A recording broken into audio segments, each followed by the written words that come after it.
नमस्कार दोस्तों, मैं रोहितास यादव विनायक कोचिंग पलसाना के यूट्यूब चैनल में आपका एक बार फिर से स्वागत करता हूं।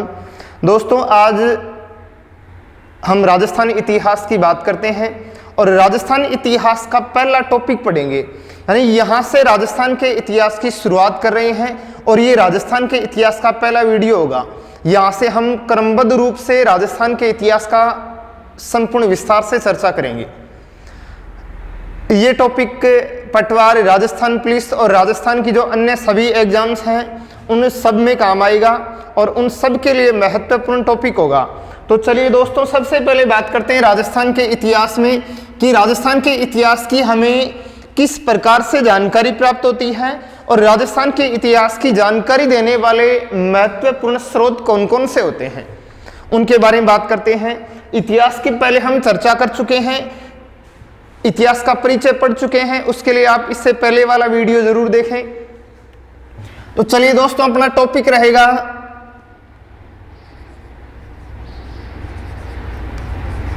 इतिहास की जानकारी के स्रोत।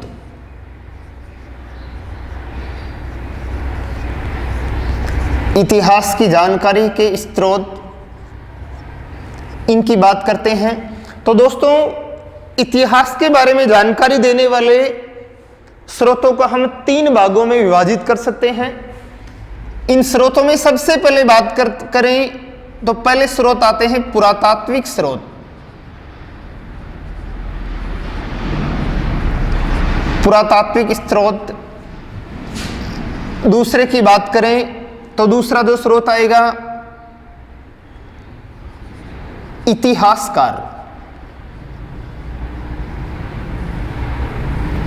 इतिहासकारों की बात करेंगे और जो अपना तीसरा आता है वो आएंगे धार्मिक या ऐतिहासिक ग्रंथ या ऐतिहासिक ग्रंथ। अब जो अपना पहला पुरातात्विक स्रोत है, इस पुरातात्विक स्रोत, इसमें कई प्रकार के स्रोतों की बात करेंगे। इनमें सबसे पहले बात करेंगे हम अभिलेखों की। अभिलेख। दूसरी बात करेंगे हम शिलालेखों की। अभिलेख हैं, शिलालेख हैं, प्रशस्ति हैं, सिक्के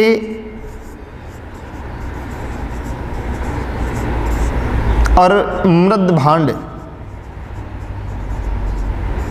इन सब की बात करेंगे हम पुरातात्विक स्रोतों में। इतिहासकारों जैसे अपने राजस्थान के इतिहास की जानकारी मिलेगी हमें। कुछ विदेशी इतिहासकार जैसे कर्नल जेम्स टोड हैं,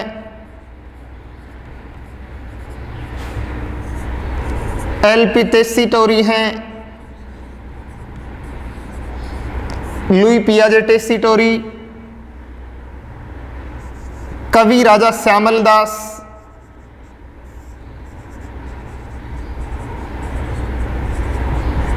कवि राजा श्यामल दास जी हैं, गौरी शंकर हीरानंद ओझा हैं,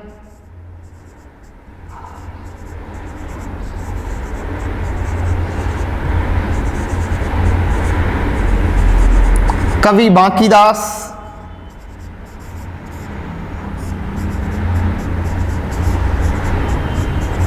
और भी काफी सारे इतिहासकार हैं। इनसे हमें राजस्थान के इतिहास के बारे में जानकारी मिलेगी। ये कुछ विदेशी इतिहासकार हैं, कुछ अपने राजस्थानी हैं। धार्मिक और ऐतिहासिक ग्रंथों की बात करें तो धार्मिक और ऐतिहासिक ग्रंथों में बहुत सारे संस्कृत ग्रंथ हैं, फारसी भाषा के ग्रंथ हैं, संस्कृत ग्रंथ हैं, हिंदी के ग्रंथ हैं। ऐसे बहुत सारे ग्रंथ हैं जिनसे हमें राजस्थान के इतिहास के बारे में जानकारी मिलेगी। तो देखो, अभिलेख क्या होते हैं? अभिलेख किसी भी ठोस धातु पर लिखे हुए लेख ही क्या कहलाते हैं दोस्तों? अभिलेख कहलाएंगे। अभिलेख पत्थरों पर, चट्टानों पर लिखे हुए लेख, राजा महाराजाओं के जो लेख होंगे उनको अभिलेख कहा जाएगा। शिला लेख, शिलाओं पर या चट्टानों पर लिखे हुए लेख। प्रशस्ति प्रशस्ति ये भी शिलालेखों की तरह होती है, लेकिन किसी की प्रशंसा में लिखा जाने वाला लेख क्या कहलाएगा? वो कहलाएगा प्रशस्ति। कोई भी ऐसा लेख जो किसी की प्रशंसा में लिखा गया हो उसे कहेंगे प्रशस्ति कहा जाएगा। सिक्के,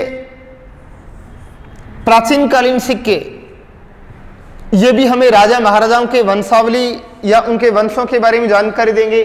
जैसे चौहानों के सिक्के हैं, चौहान कालीन सिक्के हैं, महाभारत कालीन सिक्के हैं जो राजस्थान में कई स्थानों से प्राप्त हुए हैं। इनके अलावा रेड सभ्यता टोंक है, गुरारा सभ्यता खंडेला है, इन सभी स्थानों से जो सिक्के प्राप्त होंगे उनसे भी हमें इतिहास के बारे में जानकारी मिलेगी। इनके अलावा मृद भांड, मिट्टी के बर्तन, सभ्यताओं से जो मिट्टी के बर्तन मृद भांड प्राप्त होंगे, लाल, काले, दूसरे रंग के मिट्टी के बर्तन प्राप्त होंगे, उनसे भी हमें इतिहास के बारे में जानकारी मिलेगी। तो चलिए दोस्तों, सबसे पहले हम पढ़ेंगे पुरातात्विक स्रोतों के बारे में। और पुरातात्विक स्रोतों में अभिलेख और शिलालेख या प्रशस्ति, इनकी बात करते हैं। नंबर 1 पुरातात्विक स्रोत। और पुरातात्विक स्रोतों में अभिलेख या शिलालेख या प्रशस्ति, इन सभी की हम एक साथ ही बात करेंगे। सबसे पहले बात करते हैं अभिलेख। अभिलेख किसी भी ठोस धातु पर लिखे हुए या ठोस आकृति पर या पत्थरों पर लिखे हुए लेख अभिलेख कहलाएंगे। भारत में सबसे पहले अभिलेख लिखवाने की जो प्रेरणा है, परंपरा है, वो मौर्य शासक अशोक के द्वारा की गई थी। मौर्य शासक अशोक के द्वारा भारत में अभिलेख लिखवाने की परंपरा शुरू की गई थी। और अशोक को ये अभिलेख लिखने की प्रेरणा ईरान के शासक दारा, ईरानी शासक दारा या डेरियम प्रथम से मिलती है। ईरान का शासक था डेरियम प्रथम, वो अपने राज्य देश वगैरह ये अभिलेखों पर लिखवाया करता था। और उसी की तरह देखा देखी अशोक ने भी अपने राज्य के आदेश, राज्य आदेश हैं और भी प्रशासनिक जो नियम वगैरह हैं, वो इन अभिलेखों के जरिए जनता तक पहुंचाने का प्रयास किया था। इन अभिलेखों को, या कह सकते हैं कि इन भारत के संदर्भ में बात करें तो ये अभिलेख 4 भाषाओं में लिखे हुए थे। ब्राह्मी, खरोष्ठी, ग्रीक और अरेमाइक, इनमें लिखे हुए हैं। भारत में सबसे ज्यादा ब्राह्मी खरोष्ठी में मिलेंगे आपको देखने को। इन अभिलेखों पर अशोक ने अपने राज्यों के आदेश वगैरह लिखवाए थे। राजस्थान में जो भी अभिलेख वगैरह मिलेंगे, ये राजस्थान में सबसे ज्यादा मिलते हैं कौन सी भाषा में? संस्कृत भाषा में देखने को मिलेंगे। संस्कृत भाषा में लेख लिखे गए हैं। इन अभिलेखों को भी दोस्तों हम 3 भागों में बांट सकते हैं। शिलालेख, चट्टानों पर लिखे हुए लेख कहलाएंगे शिलालेख। स्तंभ लेख, स्तंभों पर लिखे हुए लेख। और गुहा लेख, गुफाओं में लिखे हुए लेख क्या कहलाएंगे? गुहा लेख। दोस्तों बहुत अच्छा शानदार टॉपिक है और आपको बहुत अच्छी अच्छी बातें बताने जा रहे हैं इसमें, तो बढ़िया तरीके से ध्यान लगाकर पढ़ोगे इसको। शिलालेख ये अशोक के द्वारा लिखवाए गए थे और भारत में बहुत सारे स्थानों से प्राप्त हुए हैं। मुख्य रूप से अशोक की शिलालेख भारत में 8 स्थानों से प्राप्त होते हैं। साबाजगढ़ी है, मानसेरा, धौली, जोगढ़, सोपारा, एर्रीगुड़ी, कलसी, ऐसे 8 स्थानों से प्राप्त होंगे। और इन सभी पर 13 आदेश लिखे हुए थे, 13 लेख लिखे हुए थे। जबकि अशोक के स्तंभ लेख हैं वो 7 स्थानों से मिलेंगे और 6 स्तंभ लेख थे, इन पर भी लेख लिखे हुए हैं। और इन्हीं स्तंभ लेखों में से अपने भारत का जो राष्ट्रीय चिन्ह है अशोक स्तंभ, वो इसी मौर्य शासक अशोक के द्वारा लिखवाए गए स्तंभ लेखों में से लिया गया था। गुहालेख अशोक ने गोपी, वापी, पद्मा वगैरह है, ऐसे अशोक के मौर्य शासकों के द्वारा गोपी, वापी, पद्मा, लोमस ऋषि की गुफा, करसन, सुदामा, चौपार, विश्व झोपड़ी नाम ऐसे बहुत सारी गुफाएं बनवाई थी और उनमें जो लेख लिखे हुए हैं उनको कहेंगे दोस्तों गुहालेखों के नाम से जाना जाएगा। तो चलिए दोस्तों सबसे पहले हम बात करते हैं अभिलेखों में। पहले अभिलेख की बात करते हैं।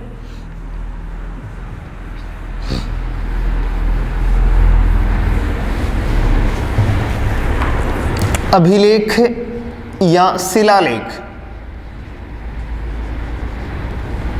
या प्रशस्ति।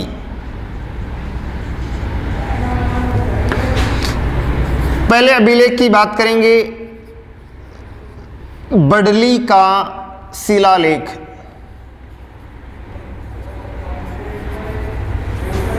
दोस्तों जो बडली का शिलालेख है ये कहाँ से प्राप्त होता है?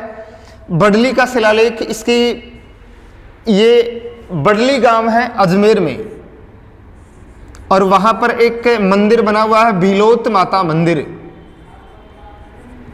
बिलोत माता मंदिर अजमेर, यहां से प्राप्त होता है जिसे बडली का शिलालेख कहा गया है। और दोस्तों इस बडली के शिलालेख की खोज गौरी शंकर हीराचंद ओझा के द्वारा की गई थी।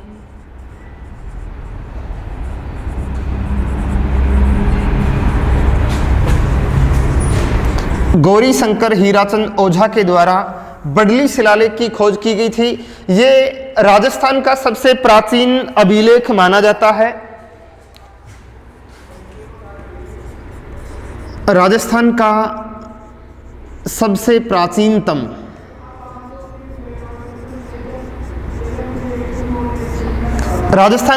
प्राचीनतम अभिलेख माना जाता है और ये लगभग 443 ईसा पूर्व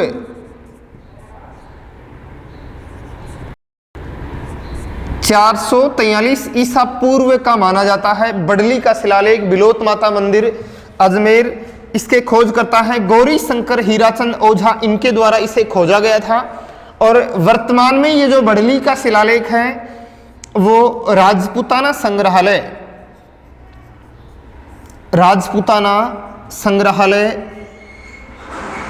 ये है दोस्तों अजमेर में,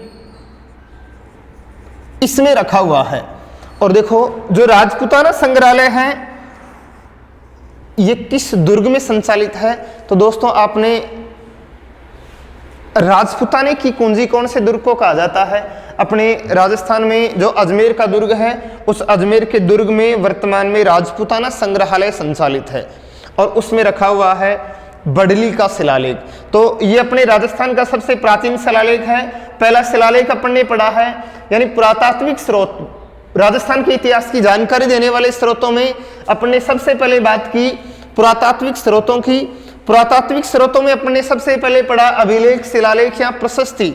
इनके बारे में पहले बात कर चुके कि ये इनका अभिलेख क्या होते हैं, शिलालेख, प्रशस्ति, इनका कॉन्सेप्ट पहले क्लियर कर दिया है आपको। पहला अपन ने पढ़ा बडली का शिलालेख बिलोत माता मंदिर अजमेर से प्राप्त होता है और इसकी खोज की है गौरी शंकर हीराचंद ओझा के द्वारा। ये अपने राजस्थान के इतिहासकार हैं, सिरोही जिले के रहने वाले थे। इनके बारे में विस्तार से चर्चा करेंगे जब पुरातात्विक स्रोतों में अगला प्रकार पढ़ेंगे, हम इतिहासकारों की बात करेंगे, वहां पर इनकी बात करेंगे। तो ये वर्तमान में बडली का शिलालेख राजपूताना संग्रहालय अजमेर में रखा हुआ है और इसे संभवतः राजस्थान का सबसे प्राचीनतम अभिलेख माना गया है। ये 443 ईसा पूर्व का शिलालेख है। इससे अगला शिलालेख की बात करते हैं हम। नंबर 2 बात करेंगे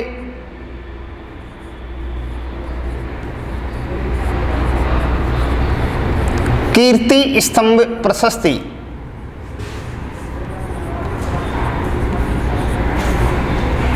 अब दोस्तों इसके बारे में आपने काफी बार पढ़ा होगा। वही कीर्ति स्तंभ प्रशस्ति बहुत बार पढ़ते आए हैं कि चित्तौड़गढ़ दुर्ग में है कीर्ति स्तंभ प्रशस्ति।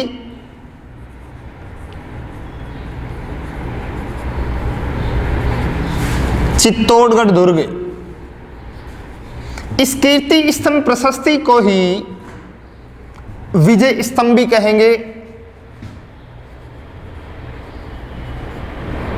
विजय स्तंभ प्रशस्ति भी कहते हैं इसको, विष्णु ध्वजगढ़ भी कहते हैं इसको। यानी ये जो प्रशस्ति जहां पर लिखी हुई है वो है विजय स्तंभ। विजय स्तंभ के बारे में काफी बार पढ़ा होगा आपने। तो दोस्तों विजय स्तंभ की हम बात करते हैं कि इस प्रकार से बना हुआ है विजय स्तंभ। ये चित्तौड़गढ़ दुर्ग में है विजय स्तंभ, और दोस्तों ये 9 मंजिला है।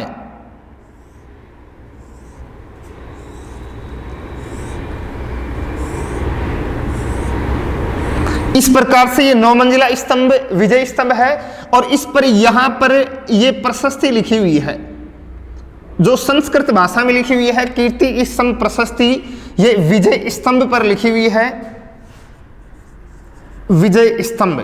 आज इसके बारे में बहुत सारी हम रोचक बात करेंगे जो आपने पहले नहीं पढ़ी होगी विजय स्तंभ के बारे में। विजय स्तंभ दोस्तों, इस विजय स्तंभ का निर्माण 1440 से 48 के मध्य महाराणा कुंभा ने करवाया था। यानी इसका निर्माता कौन है? महाराणा कुंभा। कुंभा के द्वारा इसका निर्माण करवाया गया था। ये 9 मंजिला है। इसकी तीसरी मंजिल पर 9 बार अरबी भाषा में अल्लाह शब्द लिखा है। ये क्यों लिखवाया गया था? तो दोस्तों मेवाड़ का एक शासक था महाराणा राज सिंह। इस समय काल के दौरान थे महाराणा राज सिंह, और महाराणा राज सिंह के समय औरंगजेब ने आक्रमण किया था, या औरंगजेब ने हिंदू मंदिरों को तोड़वाया था। तो राज सिंह ने सोचा कि औरंगजेब की सेना इसे भी तोड़ देगी, इसलिए इस पर अल्लाह शब्द लिखवा दिया था। 1949 में इस पर डाक टिकट जारी किया गया था। भारत राजस्थान का पहला पुरातात्विक स्थल है जिस पर डाक टिकट जारी किया गया था। 1957 में माध्यमिक शिक्षा बोर्ड अजमेर ने इस विजय स्तंभ को अपना प्रतीक चिन्ह बनाया। माध्यमिक शिक्षा बोर्ड का प्रतीक चिन्ह, और 2001 में इसी विजय स्तंभ को राजस्थान पुलिस का प्रतीक चिन्ह बनाया गया। तो राजस्थान पुलिस की तैयारी कर रहे हो तो ध्यान रखोगे राजस्थान पुलिस का चिन्ह क्या है, प्रतीक चिन्ह क्या है? विजय स्तंभ। इनके अलावा एक क्वेश्चन पूछा हुआ कि विजय स्तंभ को, यानी मूर्तियों का अजायब घर कहते हैं। विजय स्तंभ के चारों ओर हिंदू देवी देवताओं की मूर्तियां बनी हैं, इसलिए इसे मूर्तियों का अजायब घर, मूर्तियों का शब्दकोश भी कहते हैं। लेकिन इसकी एक मंजिल ऐसी है जिस पर कोई मूर्ति नहीं है, तो वो है इसकी 7वीं मंजिल जिस पर कोई मूर्ति नहीं है, विजय स्तंभ। अब बात करते हैं इस प्रशस्ति की। तो जो कीर्ति स्तंभ प्रशस्ति है वो कीर्ति स्तंभ प्रशस्ति संस्कृत भाषा में लिखी हुई है। इसकी भाषा संस्कृत। अब इस कीर्ति स्तंभ प्रशस्ति में हमें कौन कौन सी बातों की जानकारी मिलेगी? तो कीर्ति स्तंभ प्रशस्ति दोस्तों आपने महाराणा कुंभा के बारे में पढ़ा होगा। महाराणा कुंभा, और महाराणा कुंभा की सभी प्रकार की जो उपलब्धियां हैं उनकी बात हमें देखने को मिलेगी कीर्ति स्तंभ प्रशस्ति में। महाराणा कुंभा दोस्तों 1437 से 1468 तक मेवाड़ के शासक रहते हैं महाराणा कुंभा, और महाराणा कुंभा का शासनकाल स्थापत्य कला का स्वर्णकाल कहलाता है। या कह सकते हैं कि राजस्थान की स्थापत्य कला का जनक के महाराणा कुंभा को कहा जाता है। कुंभा की संगीत के क्षेत्र की जो उपलब्धियां थी, संगीत की उपलब्धियां,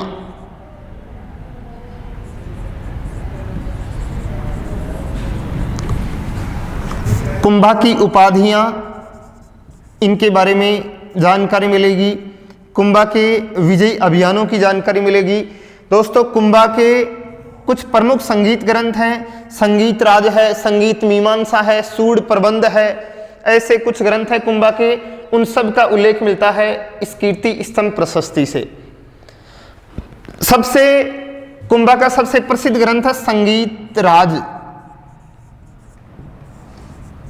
और ये 5 भागों में बटा हुआ है। सेकंड ग्रेड एग्जाम में क्वेश्चन पूछा हुआ है।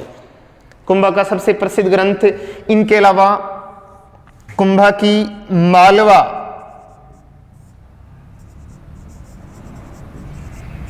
कुंभा की मालवा विजय का उल्लेख मिलता है कि महाराणा कुंभा ने 1437 में मालवा की राजधानी सारंगपुर पर आक्रमण किया था और महमूद खिलजी को पराजित किया था।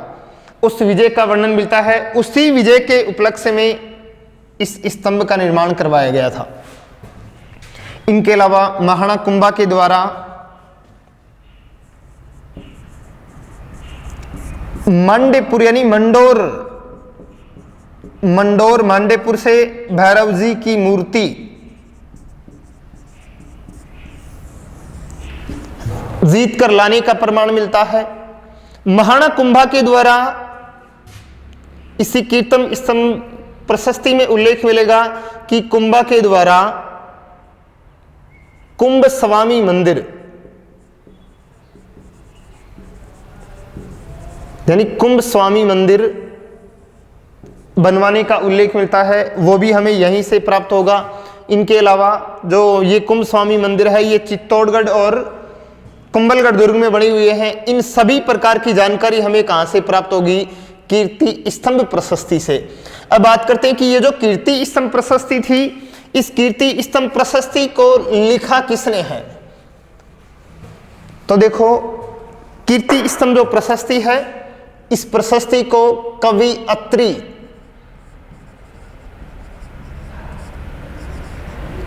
अत्रि भट्ट ने लिखा, लेकिन इनकी मृत्यु हो जाती है, इसलिए कवि अत्रि के पुत्र महेश भट्ट के द्वारा महेश भट्ट ने इसे पूरा किया था। दोस्तों एक बार फिर से देखोगे कीर्ति स्तंभ प्रशस्ति पुरातात्विक स्रोतों में, अभिलेखों में, प्रशस्ति में नंबर 2 पर बात करते हैं। कीर्ति स्तंभ प्रशस्ति चित्तौड़गढ़ दुर्ग में बनी हुई है, और चित्तौड़गढ़ दुर्ग में जो विजय स्तंभ है, विजय स्तंभ पर लिखी हुई है कीर्ति स्तंभ प्रशस्ति। इसकी भाषा है संस्कृत। इसके लेखक हैं कवि अत्रि भट्ट और उनके पुत्र महेश भट्ट, इनके द्वारा लिखा गया था। अब इसमें कौन कौन सी जानकारी मिलेगी?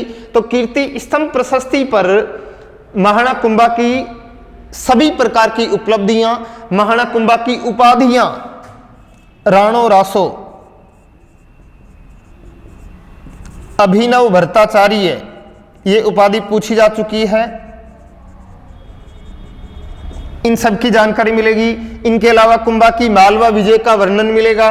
महाराणा कुंभा के द्वारा मांडेपुर यानी मंडोर से भैरव जी की मूर्ति लाने का उल्लेख मिलता है। चित्तौड़ और कुंभलगढ़ दुर्ग में कुंभ स्वामी मंदिर बनवाने का उल्लेख मिलता है।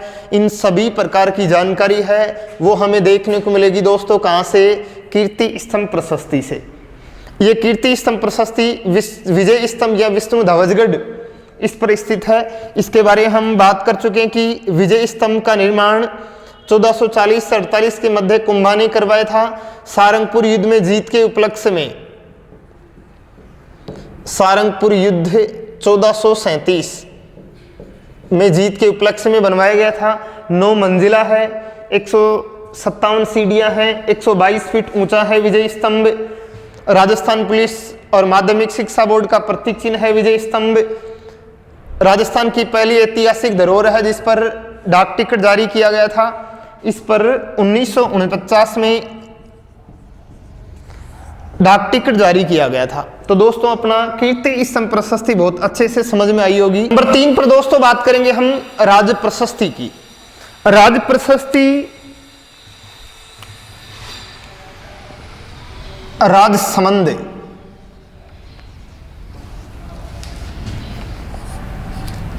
ये राजसमंद झील की पहाड़ पर बनी हुई है।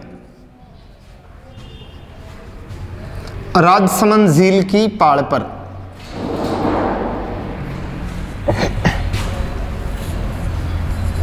इसकी भाषा संस्कृत।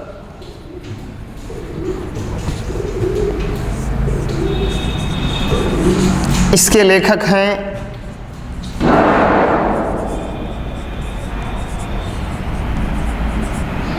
रणछोड़ भट्ट तेलंग, ये लेखक हैं। राज प्रशस्ति संगमरमर के 25 काले पत्थरों पर लिखी हुई है।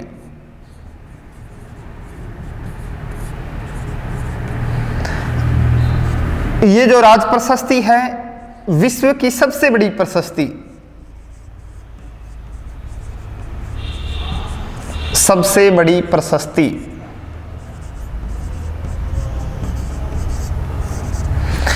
इस राज प्रशस्ति में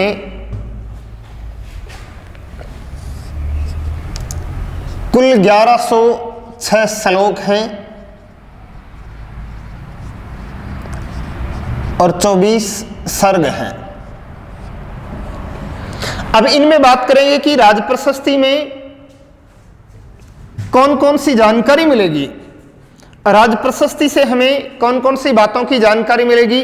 तो दोस्तों, राज प्रशस्ति से हमें जानकारी मिलेगी महाराणा राज सिंह के बारे में। महाराणा राज सिंह के बारे में जानकारी मिलेगी।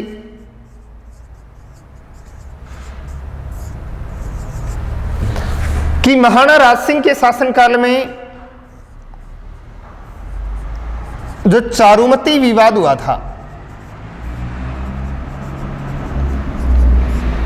दोस्तों चारुमती किशनगढ़ की राजकुमारी थी और इनका विवाह औरंगजेब से तय हुआ था, लेकिन चारुमती राज सिंह से विवाह करना चाहती थी, इसलिए राज सिंह ने चारुमती से विवाह किया था, जिसके कारण विवाद होता है। और उस युद्ध में महाराणा राज सिंह के एक सामंत थे रतन सिंह चुंडावत।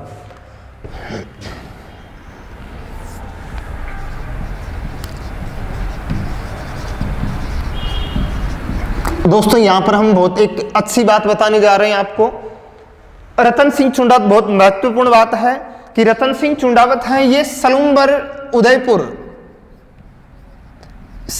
उदयपुर में है और सलूम्बर के सामंत थे रतन सिंह चुंडावत। जब राज सिंह चारुमती से विवाह करने जा रहे थे तो इन्होंने रतन सिंह को औरंगजेब की सेना को से युद्ध करने के लिए भेजा। रतन सिंह की पत्नी का नाम था सहेल कंवर,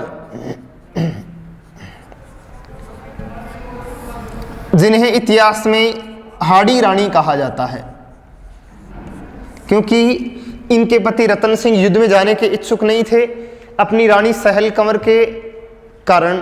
इसलिए सहेल कंवर ने अपना सिर काटकर सेनानी के रूप में दे दिया था रतन सिंह को, जिसका उल्लेख मिलेगा हमें मेघराज मुकुल की सेनानी नामक कविता में कि चुंडावत मांगे सेनानी सर काट दियो रे शतरानी। और इसी सहेल कंवर को हाड़ी रानी कहते हैं और इसी हाड़ी रानी के नाम पर राजस्थान पुलिस की जो हाड़ी रानी महिला बटालियन है वो इसी हाड़ी रानी के नाम पर शुरू की गई थी। रतन सिंह चुंडावत युद्ध करने जाते हैं और देशूरी की नाड़ पाली में युद्ध करते हुए मारे गए और देशूरी की नाड़ पाली में इनकी समाधियां छत्री बनी हुई है, इस बात का जिक्र मिलेगा। इनके अलावा महाराणा राज सिंह की मृत्यु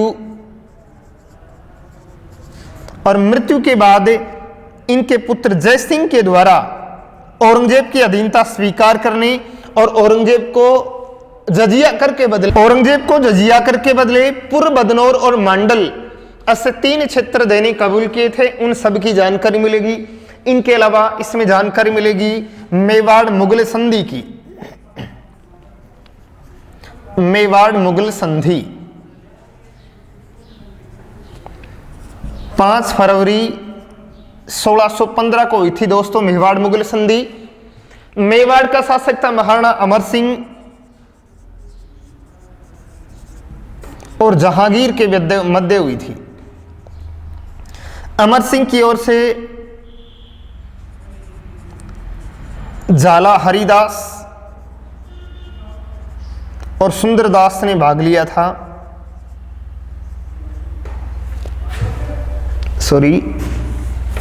झाला हरिदास और शुभकरण, जबकि जहांगीर की ओर से भाग लेता है मुल्ला सिराजी और सुंदरदास ने भाग लिया था। और ये 3 शर्तों के साथ मेवाड़ मुगल संधि हुई थी। इसमें तय किया गया था, इस संधि की पहली शर्त ये थी कि महाराणा अमर सिंह का पुत्र कुंवर करण सिंह मुगल दरबार में रहेगा।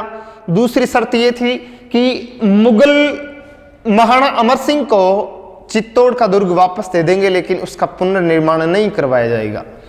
और तीसरी शर्त ये थी कि कभी भी मुगल मेवाड़ के राजाओं को वैवाहिक संबंधों के लिए बाध्य नहीं करेंगे। और ऐसे 3 शर्तों के साथ मेवाड़ मुगल संधि होती है। इस बात की जानकारी मिलेगी हमें राज प्रशस्ति से। इनके अलावा जानकारी मिलेगी हमें मेवाड़ मुगल संधि वगैरह, इनकी चर्चा कर ली अपन ने। चारुमती किशनगढ़ की राजकुमारी, चारुमती विवाद वगैरह, और मेवाड़ के वंश की जानकारी मिलेगी। मेवाड़ के गोहिल वंश या सिसोदिया वंश की जानकारी मिलेगी हमें राज प्रशस्ति में। दोस्तों आज के लिए बहुत इतना काफ़ी मैटर है, इससे आगे की चर्चा करेंगे हम इससे अगले वीडियो में। दोस्तों अगर ये क्लास पसंद आए आपको तो इसको लाइक करें, सब्सक्राइब करें और नीचे कमेंट बॉक्स में कमेंट ज़रूर करें कि आपको क्या समस्या है पढ़ने में। धन्यवाद।